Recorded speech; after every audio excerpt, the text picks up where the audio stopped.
Hi friends, എല്ലാവർക്കും പുതിയൊരു അധ്യായത്തിലേക്ക് സ്വാഗതം.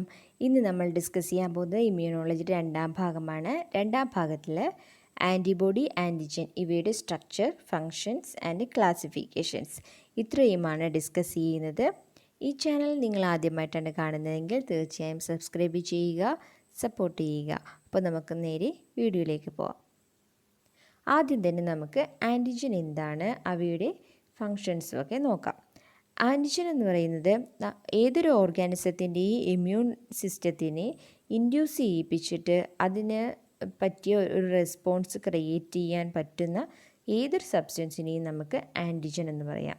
അപ്പോൾ antigen is a substance which can induce an immune response in an organism. സാധാരണയായിട്ട് നമ്മളൊരു ആൻറ്റിജൻ എന്ന് പറയുമ്പോൾ നമ്മുടെ മനസ്സിലേക്ക് വരുന്നത് എന്തായിരിക്കും? ബാക്ടീരിയ, വൈറസ് അല്ലെങ്കിൽ പ്രോട്ടോസോവറ്റ്സ് അതുപോലെയുള്ള ഓർഗാനിസംസിൻ്റെ പേരേക്ക്. ആക്ച്വലി അവയുടെ ശരീരത്തിൽ കാണപ്പെടുന്ന പ്രോട്ടീൻസ്, പെപ്റ്റൈഡ്സ് അല്ലെങ്കിൽ പോളിസാക്കറൈഡ്സ് ഇവയൊക്കെയാണ് യഥാർത്ഥത്തിലുള്ള ആൻറ്റിജൻ എന്ന് പറയുന്നത്.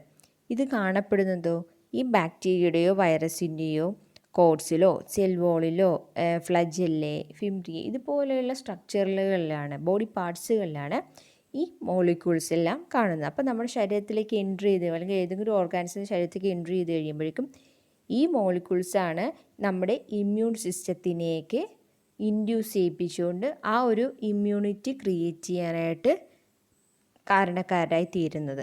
ഇവയാണ് നമ്മൾ ആൻറ്റിജൻ എന്ന് പറയുന്നത്. ആൻറ്റിജൻ്റെ സ്ട്രക്ചർ എന്ന് പറയുന്നത് നമുക്കൊരിക്കലും വരയ്ക്കാനോ അല്ലെങ്കിൽ എക്സ്പ്ലെയിൻ ചെയ്യാനോ ഒന്നും പറ്റില്ല. കാരണം അവയ്ക്ക് ഒരു യൂണിക്ക് അല്ലെങ്കിൽ ഒരു പർട്ടിക്കുലർ സ്ട്രക്ചർ ഇല്ല. ഇന്നതാണെന്ന് പറഞ്ഞ് നമുക്ക് വരയ്ക്കാനായിട്ട് പറ്റില്ല. ഓരോ ഓർഗാനിസത്തിനും ആൻറ്റിജൻ ഷേപ്പ് എന്ന് പറയുന്നത് ഓരോ രീതിയിലായിരിക്കും. എന്നാൽ അവയിൽ കാണപ്പെടുന്ന പാർട്സ് അത് കോമൺ ആയിരിക്കും. അങ്ങനത്തെ ഒരു പാർട്ടാണ് എപ്പിടോപ്പ് എന്ന് പറയുന്നത്. എപ്പിടോപ്പിൻ്റെ മറ്റൊരു പേരാണ് ആൻറ്റിജനിക് ഡിറ്റർമിനൻ്റ് എന്ന് പറയുന്നത്. Epitope is actually a part of an antigen that is recognised by the immune system, especially by the antibodies, B cells, T cells. അപ്പോൾ ഒരു ആൻറ്റിജൻ നമ്മുടെ ശരീരത്തിൽ കയറി കഴിയുമ്പോൾ അതൊരു ആൻറ്റിജൻ ആണെന്ന് പറഞ്ഞ് റെക്കഗ്നൈസ് ചെയ്തിട്ട് ഫർദർ പ്രൊസീജിയറൊക്കെ നടത്തണമല്ലോ ഇത് നശിപ്പിച്ച് കളയേണ്ടത്. അപ്പോൾ ആ അങ്ങനെ അത് ആൻറ്റിജൻ ആണെന്ന് റെക്കഗ്നൈസ് ചെയ്യാനായിട്ട് കഴിവുള്ള കുറച്ച് പേര് നമ്മൾ കഴിഞ്ഞ ക്ലാസ്സിൽ പഠിച്ചല്ലോ. Antibodies, B cells, T cells, അതിപ്പോൾ ഫാഗോസൈറ്റ്സ് സെൽസ്, അങ്ങനെ കുറേ നമ്മൾ പഠിച്ചിരുന്നു. അപ്പോൾ ഇവയ്ക്കെല്ലാം തന്നെ ഈ ആൻറ്റിജനെ വേർതിരിച്ചറിയാനുള്ളൊരു കഴിവുണ്ട്. ആ വേർതിരിച്ചറിയാനായിട്ട് എന്തിൻ്റെ സഹായത്തോടെയാണ് സാധിക്കുന്നത്? ഈ എപ്പിടോപ്പിൻ്റെ സഹായത്തോടുകൂടിയാണ് ആ ഒരു റെക്കഗ്നേഷൻ സഹായിക്കുന്നത്. പ്രധാനമായിട്ടും എപ്പിടോപ്പുമായിട്ട് റിയാക്ട് ചെയ്യുന്നത് ആൻറ്റിബോഡീസാണ്. അപ്പോൾ ഈ ആൻറ്റിബോഡീസിന് ആൻറ്റിജനുമായിട്ട് അല്ലെങ്കിൽ ആൻറ്റിജൻ്റെ എപ്പിടോപ്പുമായിട്ട് റിയാക്ട് ചെയ്യണമെങ്കിൽ ആൻറ്റിബോഡീസിലും ഒരു പാർട്ട് വേണം. ആ പാർട്ടാണ് പാരാടോപ്പ് എന്ന് പറയുന്നത്. The binding site for an epitope in the antibodies. ആൻറ്റിബോഡീസിൽ കാണപ്പെടുന്ന എപ്പിടോപ്പിനോടുകൂടി ബൈൻഡ് ചെയ്യുന്ന ആ ഒരു സൈറ്റിനെയാണ് നമ്മൾ പാരാടോപ്പ് എന്ന് പറയുന്നത്. ഇനി ഇതാണ് ഒരു ആൻറ്റിജനിൽ കാണപ്പെടുന്ന എപ്പിടോപ്പ് എന്ന് പറയുന്നത്. ഇവിടെ നോക്കിയിട്ടുണ്ടെങ്കിൽ കാണാം, ഓരോ എപ്പിടോപ്പിനും ഓരോ സ്ട്രക്ചറാണ്. അതിനനുസരിച്ച് തന്നെയാണ് ഓരോ ആൻറ്റിബോഡീസിൻ്റെയും പാരാടോപ്പും നിർമ്മിക്കപ്പെട്ടിരിക്കുന്നത്. ഇപ്പോൾ ഇവിടെ ഒരു എപ്പിടോപ്പ് എന്താണ് ട്രയാങ്കിളായിട്ട് കാണപ്പെടുന്നു, ഒരു എപ്പിടോപ്പ് സ്ഫിയറായിട്ട് കാണപ്പെടുന്നു, ഒരു എപ്പിടോപ്പ് ചതുരമായിട്ട് കാണപ്പെടുന്നു. അപ്പോൾ ഇതിനനുസരിച്ചുകൊണ്ടാണ് ആൻറ്റിബോഡീസിൻ്റെ പാരാടോപ്പ് നിർമ്മിക്കപ്പെട്ടിരിക്കുന്നത്. ഇനി ഈ എപ്പിടോപ്പ് ഓഫ് ആൻ ആൻറ്റിജൻ്റെ ഏതെങ്കിലും ഒരു എപ്പിടോപ്പ് എന്ന് പറയുന്നത് അവയുടെ സ്ട്രക്ചറിൻ്റെയും അതുപോലെ പാരാടോപ്പുമായിട്ടുള്ള ഇൻട്രാക്ഷൻ്റെയും ബേസിൽ നമുക്ക് രണ്ട് കാറ്റഗറി ആയിട്ട് ഡിവൈഡ് ചെയ്യാം. അതിലൊന്നാണ് എ കൺഫർമേഷണൽ എപ്പിടോപ്പ് എന്ന് പറയുന്നത്.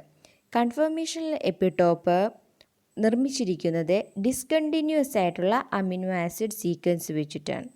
അതുപോലെ തന്നെ അവയുടെ സ്ട്രക്ചർ നോക്കുകയാണെങ്കിൽ, അതായത് ഷേപ്പ് നോക്കുകയാണെങ്കിൽ ഇവയ്ക്ക് ടെറിഷ്യറി സ്ട്രക്ചറായിരിക്കും.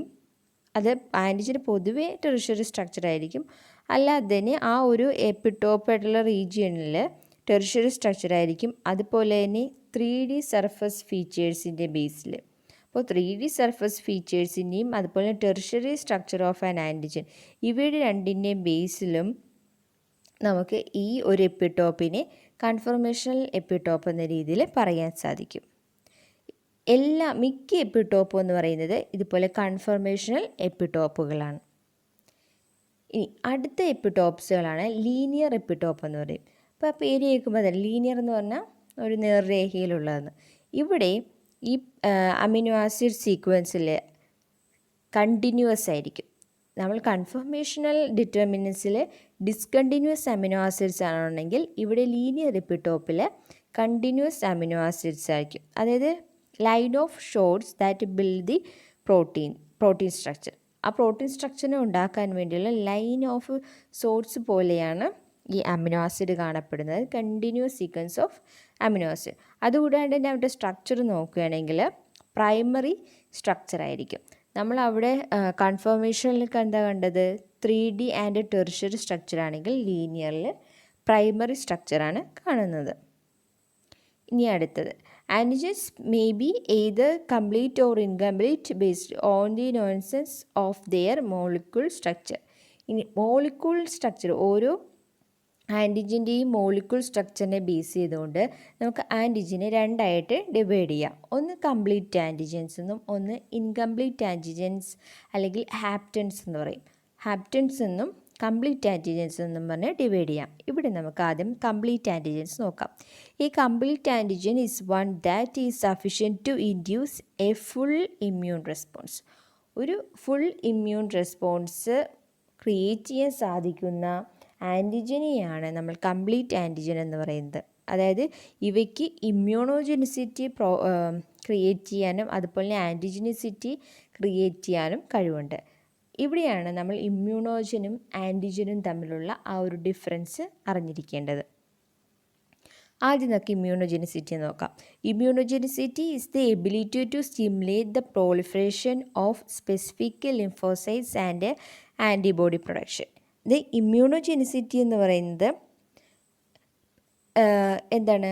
ലിംഫോസൈറ്റ്സ് ബി സെൽസിൻ്റെയും ടി സെൽസിൻ്റെയും പ്രോളിഫറേഷനും അതുവഴി ബി സെൽസ് എന്തായിരിക്കും മെമ്മറി സെല്ലും പ്ലാസ്മ സെല്ലുമായിട്ട് ഡിവൈഡ് ചെയ്യുമല്ലോ. നമ്മൾ കഴിഞ്ഞ ക്ലാസ്സിൽ കണ്ടാണ്.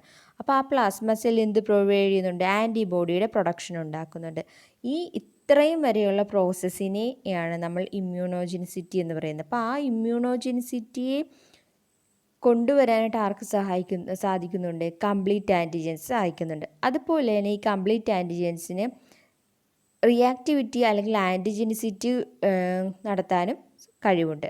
ദ ആൻറ്റിജനിസിറ്റി എന്ന് പറഞ്ഞാൽ ability to react with activated lymphocytes and antibodies released in response to them. അതായത് ഇമ്മ്യൂണോജെനിസിറ്റി കാരണം ലിംഫോസൈറ്റ്സും ഉണ്ടാക്കി ആൻറ്റിബോഡിയുടെ പ്രൊഡക്ഷനും ഉണ്ടാക്കി. എന്നാൽ ആൻറ്റിജനിസിറ്റിയിലേക്ക് വരുമ്പോഴേക്കും ഇങ്ങനെ പുതുതായിട്ടുണ്ടായ ലിംഫോസൈറ്റ്സുകളും അവയിൽ നിന്നുണ്ടായ ആൻറ്റിബോഡീസും, അത് ആക്ടിവേറ്റഡ് ആയ ലിംഫോസൈറ്റ്സുകളും ആൻറ്റിബോഡീസും ഈ ആൻറ്റിജനുമായിട്ടുള്ള റിയാക്ഷൻ നടത്തുന്നു. ആ റിയാക്ഷൻ നടത്തുന്നതിനുള്ള ആ ഒരു കഴിവിനെയാണ് ആൻറ്റിജെനിസിറ്റി എന്ന് പറയുന്നത്. അപ്പോൾ ഇമ്മ്യൂണോജെനിസിറ്റി എന്ന് പറഞ്ഞാൽ ഒരു സ്റ്റിമുലേറ്റ് ചെയ്തുകൊണ്ട് പോളിഫറേഷനിൽ സെൽസിൻ്റെ ഡിവിഷനും അല്ലെങ്കിൽ ആൻറ്റിബോഡിയുടെ പ്രൊഡക്ഷൻ വരെ നടത്താനുള്ള ആ ഒരു കഴിവിനെയാണ് ഇമ്മ്യൂണോജെനിസിറ്റി എന്ന് പറയുന്നത്. എന്നാൽ ആൻറ്റിജെനിസിറ്റി എന്ന് പറയുന്നത് അങ്ങനെ ആക്ടിവേറ്റഡ് ആയത് പ്രോളിഫറേഷനൊക്കെ ശേഷം ആക്റ്റീവ് സ്റ്റേജിലെത്തിയ ലിംഫോസൈറ്റ്സുകളും ആൻറ്റിബോഡീസും റിലീസ് ചെയ്യുന്നതും അവയെല്ലാം കൂടി ഈ ആൻറ്റിജനുമായിട്ടുള്ള ഒരു റിയാക്ഷൻ നടക്കും. അതായത് ലിംഫോസൈറ്റ്സ് ആൻറ്റിജനുമായിട്ട് റിയാക്ട് ചെയ്യുന്നു, അതുപോലെ ആൻറ്റിബോഡീസും ആൻറ്റിജനായിട്ട് റിയാക്ട് ചെയ്യുന്നു. ആ ഒരു കഴിവിനെയാണ് ആൻറ്റിജനിസിറ്റി എന്ന് പറയുന്നത്. അത്തരം സബ്സ്റ്റൻസിനെ നമ്മൾ ആൻറ്റിജൻ എന്നും, എന്നാൽ ഇമ്മ്യൂണോജെനിസിറ്റി പ്രൊവൈഡ് ചെയ്യാൻ സാധിക്കുന്ന സബ്സ്റ്റൻസിനെ നമ്മൾ ഇമ്മ്യൂണോജൻ എന്നും പറയുന്നു. അതാണ് തമ്മിലുള്ള ഡിഫറൻസ് ഓർത്ത് വയ്ക്കുക. റിയാക്ഷൻ നടക്കുമ്പോഴല്ല, ആൻറ്റിജൻ ആൻറ്റിബോഡി റിയാക്ഷൻ നടക്കുമ്പോഴാണ് ആൻറ്റിജനിസിറ്റി. എന്നാൽ സ്പെസിഫിക് ലിംഫോസൈറ്റ്സിൻ്റെ പോളിഫറേഷനും അല്ലെങ്കിൽ അവയുടെ ഡിവിഷനും ആൻറ്റിബോഡിയുടെ പ്രൊഡക്ഷൻ വരെ മാത്രമേ ഇമ്മ്യൂണോജെനിസിറ്റിയിൽ അല്ലെങ്കിൽ ഇമ്മ്യൂണോജൻ്റെ കീഴിൽ വരുള്ളൂ. ഇനി അടുത്താണ് ഇൻകംപ്ലീറ്റ് ആൻറ്റിജൻസ് എന്ന് അല്ലെങ്കിൽ ഹാപ്റ്റൻസ് എന്നാണ് പറയുന്നത്. They are not immunogenic on their own but can become immunogenic when attached to protein carriers. ഇവ എന്ന് പറയുന്നത് സ്വയമേ അവ ഇമ്മ്യൂണോജെനിസിറ്റി കാണിക്കുന്നില്ല. അവയ്ക്ക് ആൻറ്റിജെനിസിറ്റി മാത്രമേ കാണിക്കാനുള്ള കഴിവുള്ളൂ. എന്നാൽ അവ ഇമ്മ്യൂണോജെനിസിറ്റി കാണിക്കും. എപ്പോഴും അവ ഒരു പ്രോട്ടീൻ ക്യാരിയേഴ്സുമായിട്ട് ബൈൻഡ് ചെയ്ത് കഴിയുമ്പോഴാണ് അവയ്ക്ക് ആ ഇമ്മ്യൂണോജെനിസിറ്റി കാണിക്കുന്നത്. ഇനി ഈ ഹാപ്റ്റൻസ് അതിൻ്റെ മറ്റൊരു പ്രത്യേകതയാണ് haptens have the property of antigenicity but not immunogenicity. അവയ്ക്ക് ആൻറ്റിജെനിസിറ്റി ഉണ്ട്, ഇമ്മ്യൂണോജെനിസിറ്റി ഇല്ല. എന്നാൽ കംപ്ലീറ്റ് ആൻറ്റിജൻസോ അവയ്ക്ക് ഇമ്മ്യൂണോജെനിസിറ്റിയും ആൻറ്റിജെനിസിറ്റിയും ഉണ്ട്.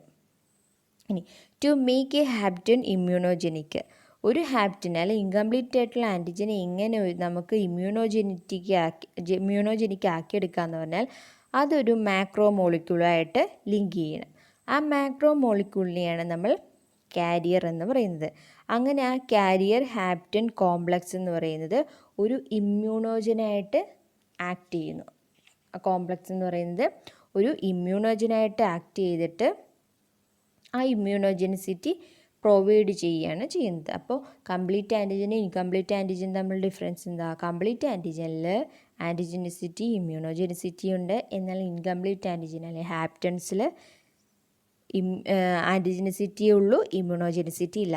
എന്നാൽ ഹാപ്റ്റൻസിൽ ഇമ്മ്യൂണോജെനിസിറ്റി ഉണ്ടാക്കാം. എപ്പോൾ മാത്രം? ഒരു കാരിയർ പ്രോട്ടീനുമായിട്ട് ബൈൻഡ് ചെയ്ത് കാരിയർ കോംപ്ലക്സ് സ്ട്രക്ചർ ഫോം ചെയ്ത് കഴിയുമ്പോൾ അതൊരു ഇമ്മ്യൂണോജനായി മാറുകയും പിന്നീട് ഇമ്മ്യൂണോജെനിസിറ്റി കാണിക്കുകയുമാണ് ചെയ്യുന്നത്.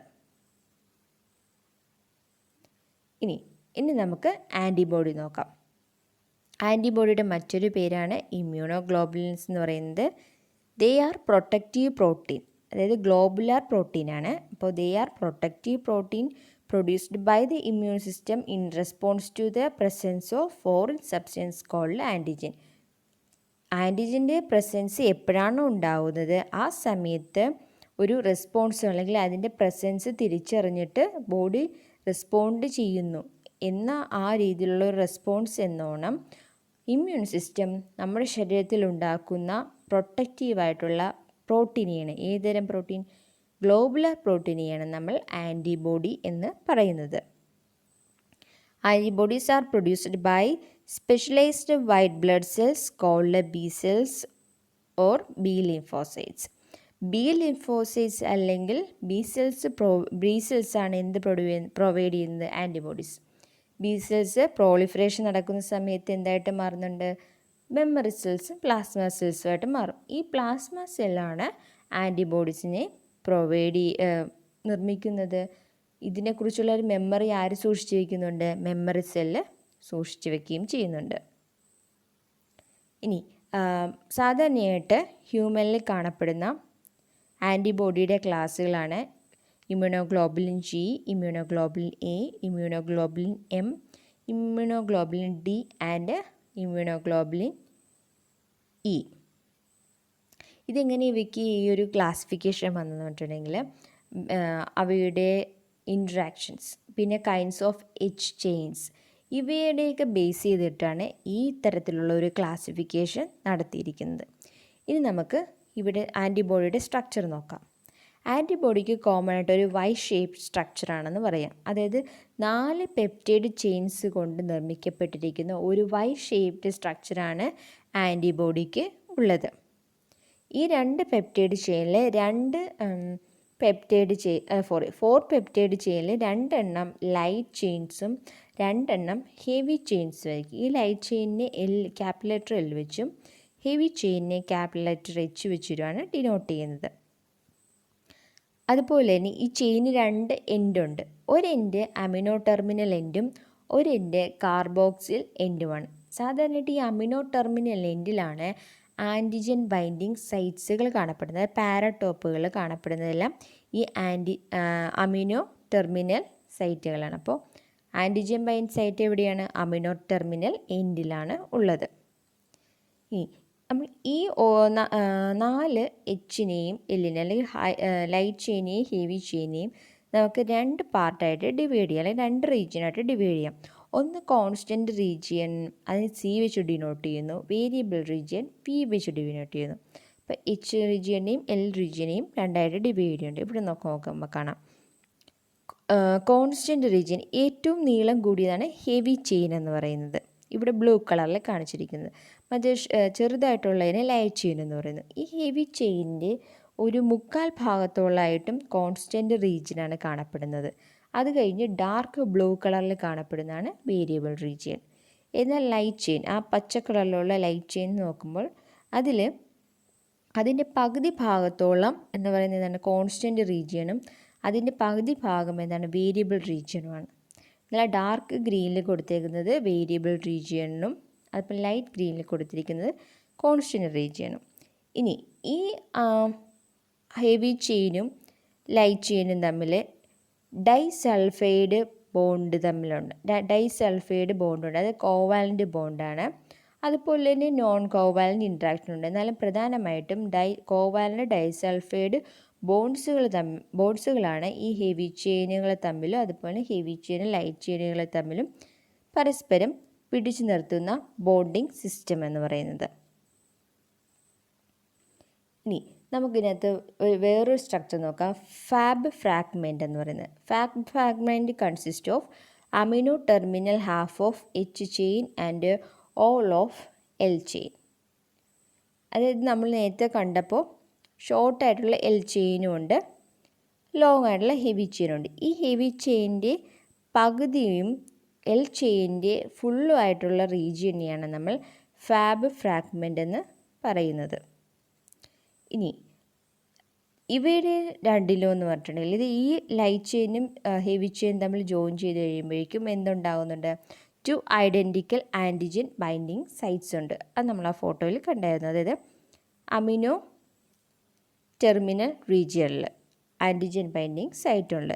ഇനി അടുത്ത റീജിയനാണ് carboxyl terminal region of heavy chain. ഈ കാർബോക്സിൽ ടെർമിനൽ റീജിയൻ എന്ന് പറയുന്നത് ഹെവി ചെയിനിലാണ് കാണപ്പെടുന്നത്. ഈ ഒരു റീജിയനെയാണ് നമ്മൾ FC ഫ്രാഗ്മെൻ്റ് എന്ന് പറയുന്നത്.